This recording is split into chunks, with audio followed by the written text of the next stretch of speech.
resurrección de Jesús comprende 4 realidades que cambiaron el mundo para siempre. 4 realidades que lo cambian todo. Y yo quisiera que hoy, en esta mañana, mientras estudiamos este pasaje, veamos esas 4 realidades. 4 realidades de la resurrección de Cristo que lo cambian todo. Solo si pensamos de manera lenta acerca de la muerte, todos vamos a estar claros de que la muerte es temida. La primera realidad que nosotros vemos aquí es algo que ilustra ese temor. Lo primero es esto, y es por eso que la resurrección responde a ese temor. Su resurrección es un evento que sobrepasa nuestras expectativas. Y cuando digo nuestras expectativas, es la expectativa humana. La muerte atemoriza al ser humano. De hecho, yo conozco personas que nunca han ido a un funeral, simplemente porque ellos no quieren pensar en la realidad de la muerte. Conocí un hombre que solía decir que al único funeral que él iba a ir era el suyo, porque no podía faltar. Pero con esto, que parecía muy jocoso, simplemente él estaba evidenciando 2 cosas. La primera, que no quería pensar en la muerte, que no le interesaba darle un solo segundo a algo que lo horrorizaba. Como comenzó a horrorizarle, probablemente viendo familiares morir, teniendo la experiencia de la muerte muy cercana a él, pérdidas. Pero lo segundo que esto nos dice acerca de él es que la expectativa suya era morir. Y por eso él decía: al único funeral que yo iré será al mío. La muerte era algo en su mente que él no podía vencer, o no podía simplemente estar cerca de ella. Yo no sé cuántos de ustedes recuerdan su primera experiencia, si la han tenido, ojalá que no haya, tal vez hay alguien aquí como aquel hombre, su primera experiencia yendo a un funeral. Es difícil pensar de alguien diciendo: "Oye, eso es emocionante, voy para mi primer funeral". Nadie nunca piensa generalmente de esa manera, porque los funerales no nos alegran, no es algo de lo cual nos sintamos tan motivados a compartir. ¿A cuántos funerales tú has ido? Yo he ido a muchos. No competimos en cuántos funerales vamos, porque la muerte tiene una expectativa con ella. Miren lo que dice el versículo 21. Solo para recordarles el contexto. Lucas, que es el escritor de este libro, en el capítulo 23, él ha terminado narrando no solo la crucifixión de Cristo, sino su sepultura. Y él ha dicho que Jesús, quien fue llevado a la sepultura, a una tumba de un hombre llamado José, que era parte del Sanedrín, un hombre rico, fue llevado hasta allí. Y el capítulo 23 termina diciéndonos que las mujeres que eran cercanas al ministerio de Jesús, ellas comenzaron a preparar aromas. Generalmente esas especias aromáticas eran incienso, mirra, algunos tipos de especies que servían para que un cuerpo en descomposición no hediera feo. El olor a descompuesto no cubriera todo el espacio donde estaba la tumba. Allí nos deja Lucas, y es entonces en el capítulo 24 que encontramos nuestra primera escena. Versículo 1 dice: pero el primer día de la semana, domingo, todos los evangelistas, los 4, nos mencionan que la resurrección de Cristo acontece el primer día de la semana. Y dice el texto: pero el primer día de la semana, al rayar el alba, al amanecer, las mujeres vinieron al sepulcro trayendo las especias aromáticas que habían preparado. Así que la expectativa de ellas es seguir normalmente el curso de cualquier funeral. Ellas van llevando a cabo lo que se espera para un funeral que se celebró de la misma manera que todos los demás. Pero la resurrección de Cristo es un evento que supera nuestras expectativas humanas. Y el caso de ellas no fue diferente. Versículo 2, encontraron que la piedra había sido removida del sepulcro. ¿Qué piedra? Probablemente nosotros no estemos familiarizados con ese tipo de tumbas, pero el tipo de tumba más común, sobre todo para personas ricas en ese momento, era una especie de cueva, y se ponía entonces una piedra que se necesitaban varios hombres para moverla. De hecho, otros evangelistas, al narrarnos qué pensaban ellas cuando iban en el camino, su gran preocupación es: ¿quién nos va a mover la piedra? Es una piedra muy pesada. Como cuando lleguemos allá, tenemos el incienso, tenemos las especies aromáticas. Lo que no tenemos es fuerza de hombre. Es decir, tenemos creatividad, faltan músculos, personas que vengan a ayudar a mover esta piedra. Así que sus expectativas son completamente humanas. Van hacia un funeral. Cuando llegan, de hecho ellas ni siquiera saben que la tumba no solo había mandado a ser puesta la piedra, sino a ser sellada por parte de los líderes religiosos judíos, porque habían ellos escuchado que Jesús dijo que iba a resucitar. Así que lo que ellos piensan es: vamos a sellarla, no vaya a ser que el cuerpo sea tomado, secuestrado, robado por sus discípulos y que después ellos digan que Él resucitó. Así que pusieron guardias, sellaron la tumba, hicieron todo esto, y las mujeres van rumbo a aquella tumba. ¿Qué sucedió? Cuando ellas llegan, la piedra fue removida. Como alguien ha dicho, aquí hay 3 milagros aconteciendo. El primero de todos, la piedra fue movida, una piedra sumamente pesada, y las escrituras nos dicen que un ángel movió la piedra. Lo segundo que vemos aquí es una pregunta: ¿por qué la piedra tenía que ser removida? Cuando Jesús resucitó, su cuerpo glorificado, Él puede traspasar las paredes. ¿Para qué mover la piedra? Si Él podía resucitar. Pero como un escritor ha dicho, y quiero citarlo en esta mañana, la piedra no fue movida para Jesús salir de la tumba. La piedra fue movida para que el mundo entero vea que hay una tumba que está vacía. Así que la piedra no fue movida para como algo que el poder de Dios necesitara, sino algo que nuestra incredulidad necesita. Y es ver el testimonio enorme. Así que la presencia de Dios llenó esa tumba vacía. Y claramente cuando ellas llegan, su expectativa humana es superada. Dice que cuando entraron, no hallaron el cuerpo del Señor Jesús. La respuesta normal, si usted ha visto el entierro de alguien, si usted ha visto la sepultura de alguien, es esperarlo ahí. Yo espero que esa sea nuestra expectativa. Cuando alguien es enterrado, no es que él salga de ahí, es verlo ahí. Esa es la expectativa humana. La resurrección supera la expectativa humana. ¿Saben? Nos pasa muy frecuentemente con nuestra relación con Dios. Y le pasa frecuentemente a los seres humanos. Ellos esperan que Dios siempre actúe conforme a sus expectativas. Bueno, yo no creo que esto puede pasar. Yo no creo que esto es de esta manera, porque solemos lidiar con Dios de acuerdo a nuestras expectativas humanas.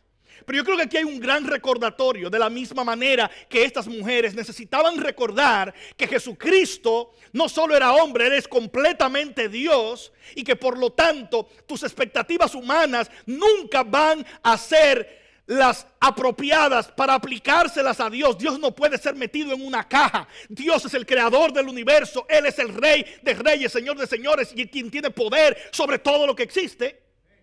Así muchas veces nuestras expectativas con respecto a Dios tienen que cambiar. ¿Qué debe regular nuestras expectativas? Lo vamos a ver en el segundo punto de lo que le sucedió a ellas. Así que lo primero es esto: su resurrección supera nuestras expectativas.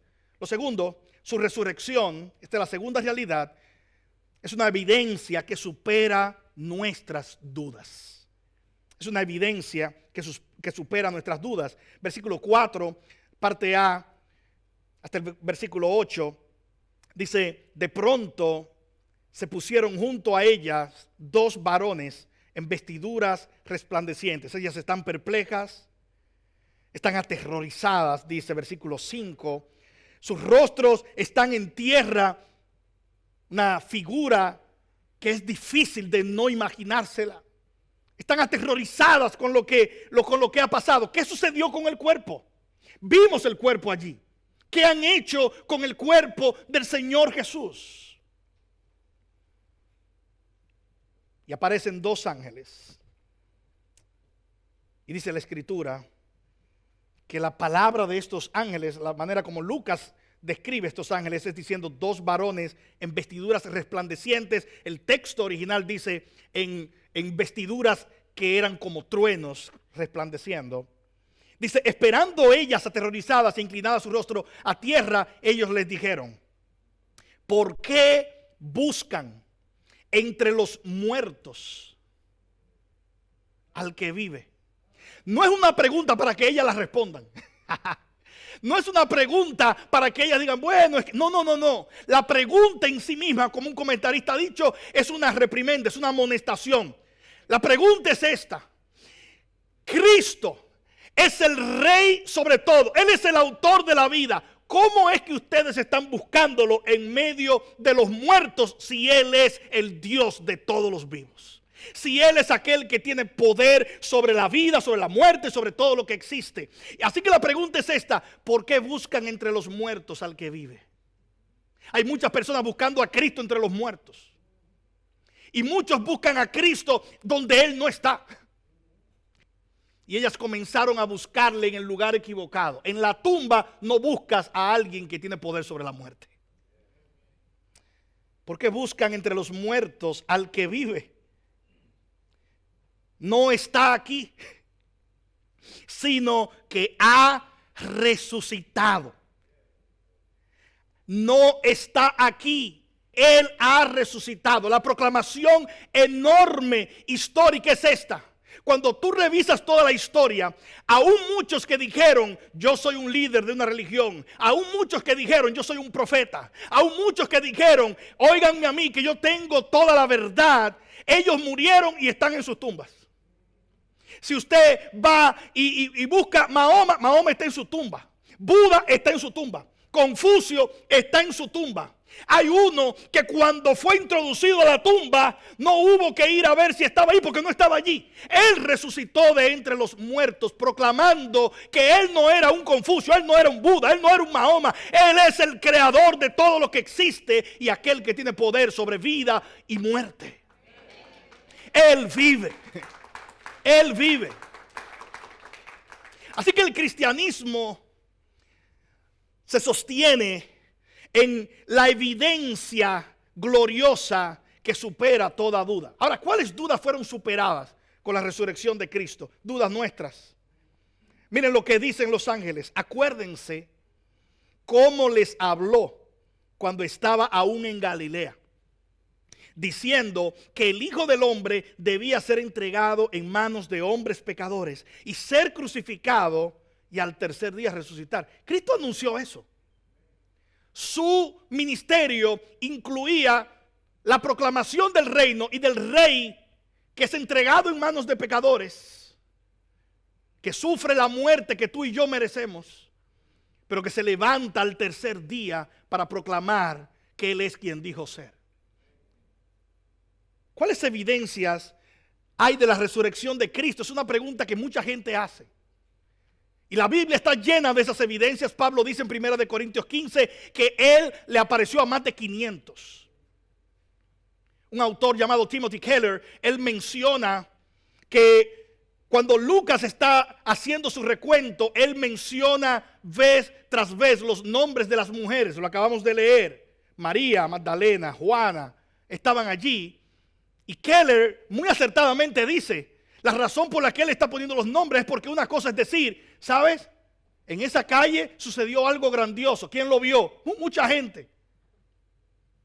Y otra cosa es decir, lo vio María, lo vio Juana, lo vio... vayan y pregunten. La resurrección es un evento histórico. De hecho, aunque muchos buscan las evidencias y las evidencias están, la resurrección en sí misma es la evidencia. La resurrección es la evidencia de que Cristo es quien Él dijo ser. La resurrección es la evidencia de que Él es el Hijo del Hombre. Y esa frase la encontramos muchas veces en los evangelios. Y si tú comienzas a leer la Biblia, vas a encontrar continuamente esa frase, el Hijo del Hombre. Jesús la usó con respecto a él muchas veces. Y alguien dice, eso tiene que ver con la humanidad de Jesús, pero no es cierto. Esta es una frase que aparece en el libro de Daniel y que continuamente se utiliza para hablar de aquel maravilloso Mesías, Señor y Salvador, que es Dios mismo, quien vendría y establecería su reino.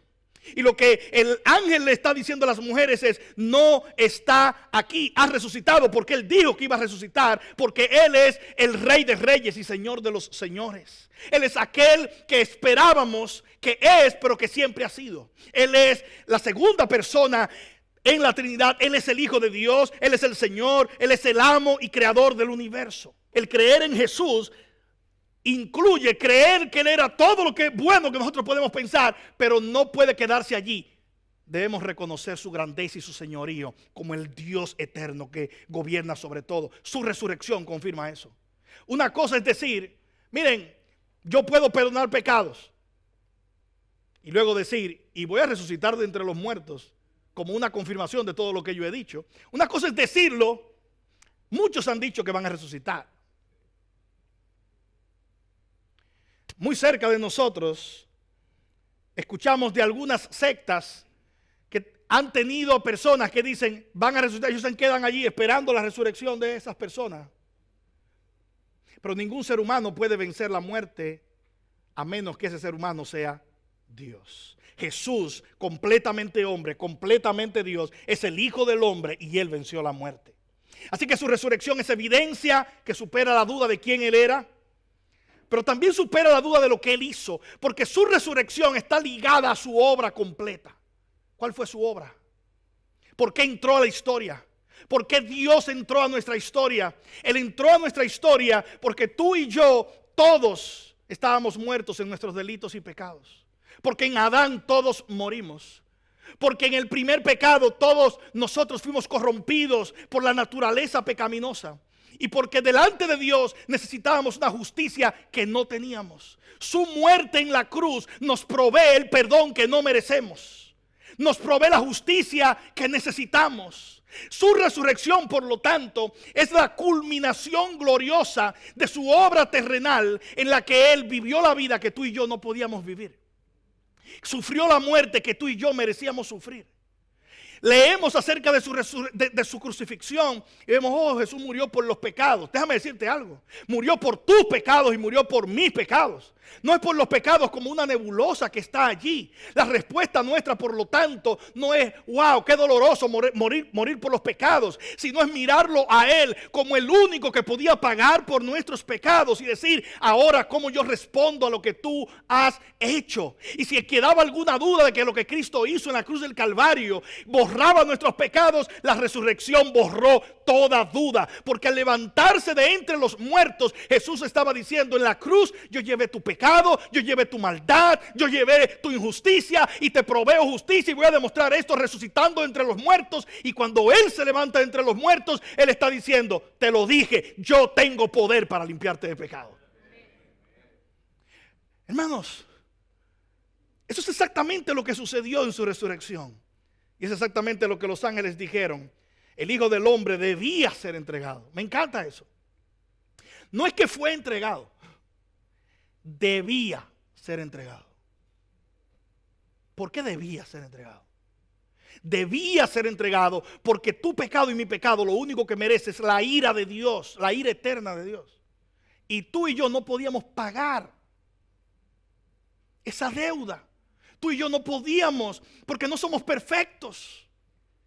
Es por eso que la salvación no depende de tus obras, no es lo que tú hagas. Tú y yo no podemos pararnos delante de Dios y decir, yo me he portado bien. Esa es la idea que tenemos nosotros de salvación. Desde pequeños crecemos con eso.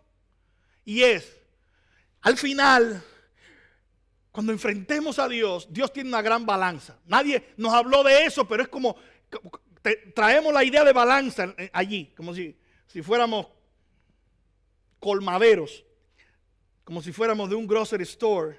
Traemos la idea de una balanza en nuestra mente y pensamos, al final Dios va a tomar mis obras buenas y la va a poner de este lado. Obras malas, sí, todos somos pecadores, hemos hecho obras malas y Él la va a poner, pero las mías no son muchas. Esa es la idea que tenemos. Así que la voy a poner de este lado y cuando Dios pese, las obras buenas son tantas que Él va a decir, wow.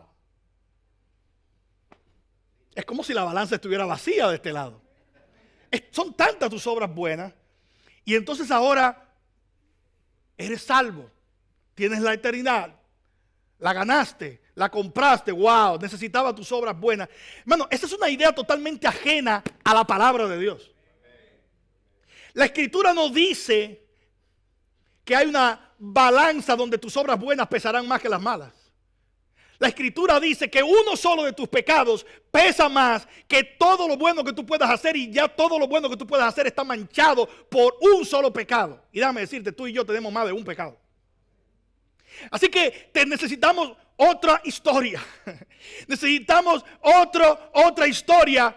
Una historia que sea verdadera, no la historia que nosotros crecimos escuchando. La Biblia dice cuál es la historia. La historia es esta. En la cruz del Calvario, aquel que no cometió pecado, aquel cuya balanza sí, pecaminosa sí estaba en cero, aquel cuya hoja de vida estaba en cero en cuanto al pecado, aquel que es Dios, Jesucristo, Él tomó el pecado tuyo y mío. Él tomó nuestro pecado. Aquel que no conoció pecado, tomó todas mis mentiras, tomó todas tus engaños, tomó todas tus metidas de patas, tomó todas nuestras malas decisiones, tomó toda nuestra idolatría, tomó todo lo malo, todas las veces que quisimos ser nuestros propios dioses, todas las veces que creímos nosotros controlar la historia. Él tomó todo eso porque eso merecía condenación eterna. Y cuando Él abrió sus brazos en la cruz del Calvario y dijo consumado es, lo que estaba diciendo es: mi sacrificio es lo único que puede limpiarte de pecado.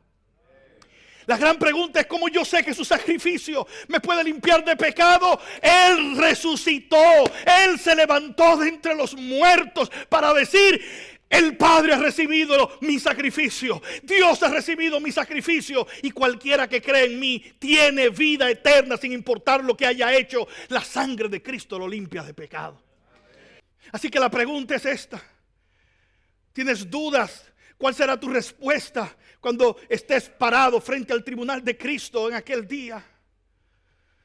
Si tu respuesta es yo hice, la palabra de Dios dice que todas tus obras y mis obras son como un trapo de inmundicia. Yo hice no abre la puerta del cielo, solo Cristo abre la puerta del cielo.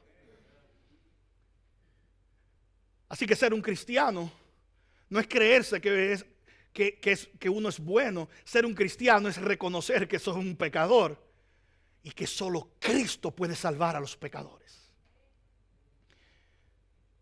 Que cuando veas al Señor allá, porque todos un día nos pararemos frente a Él. ¿Por qué? ¿Por qué? ¿Por qué tienes vida eterna? ¿Por qué?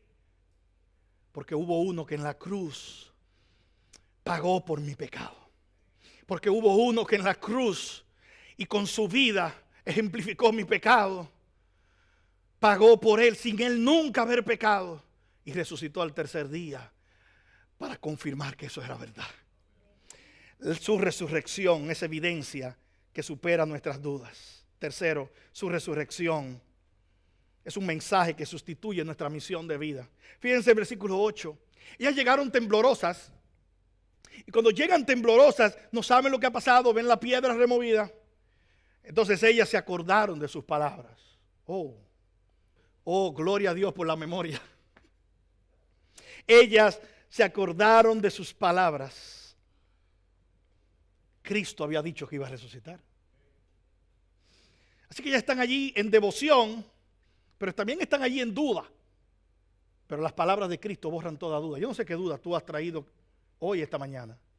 Las palabras de Cristo limpian nuestra duda. La duda es un fruto de la carne, la fe es la obra del Espíritu. Entonces ellas se acordaron de sus palabras y regresando del sepulcro. De hecho, Lucas resume esto porque regresando del sepulcro, Jesús les aparece a ellas. Cuando usted busca el texto en los otros evangelistas va a ver que de camino, cuando ellas venían, Jesús les aparece. Estaban buscando entre los muertos al que vive. Aquí estoy. Hermanos, era imposible que ellos encontraran el cuerpo de Cristo allá adentro. Cristo estaba por doquier. Él se levantó de entre los muertos. Pero su mensaje de vida cambió, fíjense. Regresando del sepulcro, ellas anunciaron todas estas cosas a los 11 y a todos los demás. Es imposible tener un encuentro con el Jesús resucitado y quedarse callado. Lo voy a repetir una vez más. Es imposible tener un encuentro con aquel que resucitó y quedarse callado. Sus vidas fueron transformadas. Su misión en la vida fue transformada. Si tú has venido a los pies de Cristo, este mensaje cambia la vida de todo aquel que lo cree y lo abraza. Es imposible tú decir, ok, yo voy a ser cristiano como un checkbox en tu currículum. Es decir, bueno, soy dominicano, soy tal profesión, tengo tal cosa, soy plomero, soy esto y cristiano. Boom, un checkbox en la lista. Es imposible que eso suceda si Cristo ha transformado tu vida. Cuando vemos a aquel Salvador, cuando tenemos una experiencia con Él, cuando nos arrepentimos y creemos en Él, no podemos callar de eso. Alguien decía, nosotros celebramos todo lo que valoramos. Nos pasa, vamos a un restaurante, comemos una comida excelente, wow, y le hablamos a todo el mundo, oye, ¿tú has ido a tal restaurante? Maravillosa la comida ahí, buenísima la comida ahí. Celebramos lo que valoramos. Valoramos, hemos tenido un encuentro con Jesucristo. Cuando tenemos ese encuentro con Cristo, vamos a saber que Él vale sobre todo, Él es lo que más vale. Es imposible que nos callemos. Nuestra misión de vida completamente cambia. En ese momento puede ser ingeniero, puede ser médico, puede ser pastor, puede ser plomero, puede ser lo que tú quieras, pero tu vida ya tú sabes que no se trata simplemente de eso. Se trata ahora de usar cualquier cosa en tu vida para llevar a cabo una misión, y esta es que otros sepan que Él vive y que Él es capaz de transformar, que Él es capaz de dar vida eterna, que Él no solo restaura matrimonios, que Él no solo levanta familias, que Él no solo libra de la depresión, que Él no solo sana, que Él no solo transforma, que Él hace el mayor de todos los milagros, que es más que todo eso, y es que Él da vida eterna a aquellos que se arrepienten y creen. Su resurrección es el mensaje que sustituyó la vida de estas mujeres. Esta mujer Juana que está aquí, probablemente la primera vez que tú la leas, aparece solamente 2 veces en la Biblia. Lucas la menciona en el capítulo 8 y aparece aquí en el versículo 24. Su esposo trabajaba en el gobierno de Herodes. Estaba pegada dentro del gobierno. El esposo estaba pegado dentro del gobierno del esposo de esta mujer. Pero ella sabe que el rey no era Herodes. Por eso estaba allí buscando al verdadero rey. Y si tú buscas al verdadero rey, lo vas a encontrar. Él vive. Porque Él te va a encontrar a ti primero. Él te va a encontrar a ti primero. Mateo capítulo 28, versículo 8 hasta el 10, nos narran ese encuentro. Juan capítulo 20 nos narra ese encuentro. ¿Cómo finalizamos este pasaje? Su resurrección, una esperanza que sostiene nuestras vidas por la eternidad. Su resurrección, una esperanza que sostiene nuestras vidas por la eternidad. Versículo 12. Pero Pedro, ¿recuerdan lo que dijo? Los 11 no creían. Pero luego dice versículo 12, pero Pedro, Juan corrió con él, dice Juan 20 también, se levantó y corrió al sepulcro, inclinándose para mirar adentro, vio solo las envolturas de lino y se fue a su casa maravillado de lo que había acontecido. ¿Por qué maravillado? Por lo que dice el versículo 7, que el Hijo del Hombre debía ser entregado en manos de hombres pecadores, ser crucificado, pero al tercer día resucitar. La resurrección muestra que las promesas de Dios son verdad. La resurrección muestra que nuestros pecados han sido perdonados, que la muerte no tiene la última palabra. He escuchado personas que dicen, todo termina en la muerte. No, todo no termina en la muerte. La resurrección de Cristo proclama que hay esperanza. ¿Has perdido algún familiar? Si estaba en Cristo, hay esperanza. ¿Estás tú en Cristo? Tu final no es la muerte. Él ha prometido vida eterna a aquellos que vengan a Él. ¿Debo temer la muerte? Cristo venció la muerte. Por eso el apóstol Pablo en 1 Corintios 15, al hablar sobre la tumba y los creyentes, dice: Cristo no solo vence la muerte, sino que Él es primicia de lo que será el futuro de todos los creyentes. Todo el que viene a los pies de Cristo será levantado de entre los muertos en su venida. Y la imagen de cómo será eso, dice la Escritura, Cristo fue primicia de los que durmieron. Y luego dice Pablo en 1 Corintios 15, versículo 54, pero cuando esto corruptible se haya vestido de incorrupción y esto mortal se haya vestido de inmortalidad, entonces se cumplirá la palabra que está escrita: devorada ha sido la muerte en victoria. ¿Dónde está, oh muerte, tu victoria? ¿Dónde, oh sepulcro, tu aguijón? El aguijón de la muerte es el pecado y el poder del pecado es la ley, pero a Dios gracias que nos da la victoria por medio de nuestro Señor Jesucristo. Hermanos, el creyente puede mirar la muerte a los ojos sin temor, porque él sabe que la muerte no tiene la última palabra. Cristo resucitó. Él venció la muerte. Revise la historia de la iglesia y usted va a ver mártir tras mártir, mártir tras mártir, mártir tras mártir. Cuando le dicen: si no niegas a Cristo, vamos a acabar con tu vida. Recuerdo una de las historias que leí recientemente, y este hombre mirando a sus detractores, Ignacio, uno de los primeros padres de la iglesia, dice: te vamos a tirar a las fieras para que destruyan tu vida. Y él dijo: pueden tirarme todas las fieras que quieran, yo nunca negaré a mi Salvador. Y segundo, sobre lo otro que dijeron de que van a tirarme las fieras para que destruyan mi vida no está ni en la mano de la fiera ni en la mano de ustedes. Mi vida le pertenece a Cristo y Él ha dicho que yo viviré con Él por la eternidad. Bueno, ¿quién puede hacer eso? Alguien que tenga una relación con el Cristo que ha resucitado. ¿Cómo concluimos hoy? Miren, Cristo no es una memoria, es una persona con la que tenemos una relación. Y esa relación la tenemos con Él porque Él vive. Cuando nosotros hablamos del Señor Jesucristo, no solo hablamos de Él, hablamos con Él. La oración es la manera de nosotros hablar con nuestro Dios. Y cuando oramos, Él escucha y Él intercede por nosotros y Él regresará. Si estás aquí hoy y toda tu esperanza la has puesto en esta tierra porque creías que todo termina en la tumba y por eso te matas trabajando creyendo que todo lo que puedes conseguir es solo para esta tierra porque no vas a tener nada. Hermano, el creyente tiene una esperanza que no es terrenal. Cristo resucitó. Podemos proclamar esa verdad. Si tú estás aquí hoy y no eres un cristiano, Él quiere darte esa esperanza a ti hoy. No solo que tú oigas de la resurrección, sino que tú experimentes la resurrección que el resucitado provee, viniendo a Él en arrepentimiento y fe. Y si tú eres un creyente, tu vida eterna ha sido asegurada, tu esperanza está asegurada, tu gozo está asegurado. Y puedes vivir en paz en medio de esta tierra, porque tú sabes que esta tierra no lo es todo. Cristo resucitó, mostrando que hay otro camino para aquellos que creen en Él. Él vive.